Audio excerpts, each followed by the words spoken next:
Now to San Francisco, where Safeway confirms its Fillmore District location will shut down in February. It is the only full-service grocery store in the historically black neighborhood. So the company's decision to close the Webster Street store is prompting some backlash from community members. Kelsi Thorud has more on the closure's impact in the neighborhood and the calls for the city to intervene. Reverend Amos Brown is calling out Safeway, saying the company's decision to close its location in San Francisco's Fillmore District is just another example of systemic racism. This is a slap at black people.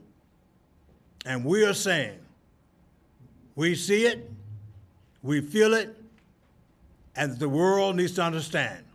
The Fillmore has long been the heart of the African-American community in San Francisco. It was once the epicenter of the West Coast jazz scene, but Reverend Brown says decades of racist policies and discrimination have severely hindered the neighborhood's growth. Now, with Safeway leaving, the area will have less access to fresh food. It's a total bust. I mean, where are we going to go? We feel like we're kind of being abandoned. We're not sure why Safeway is closing so many stores.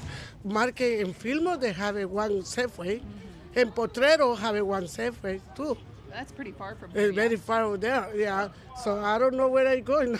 Safeway says the store will be closing on or around February 7th of next year. In a statement, the company said it chose to shut down the location due to ongoing concerns over safety and persistent issues with theft.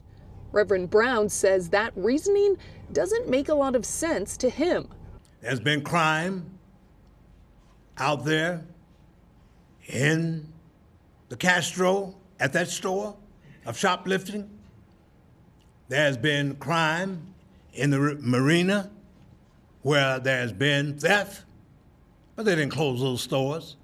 Reverend Brown is now calling on the Board of Supervisors to get involved, asking them to block Safeway from selling the building to whoever they please. We want this Board of Supervisors to do what it said it was going to do under the lead of Supervisor Preston. See this as a first measure of a form of reparations. Supervisor Dean Preston has pushed for the city to acquire the property through eminent domain with the hopes of getting another grocery store in there and adding affordable housing.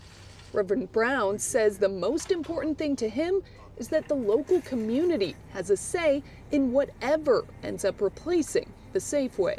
The Board of Supervisors has the moral obligation to not approve any transfers of that property, particularly if it excludes African Americans.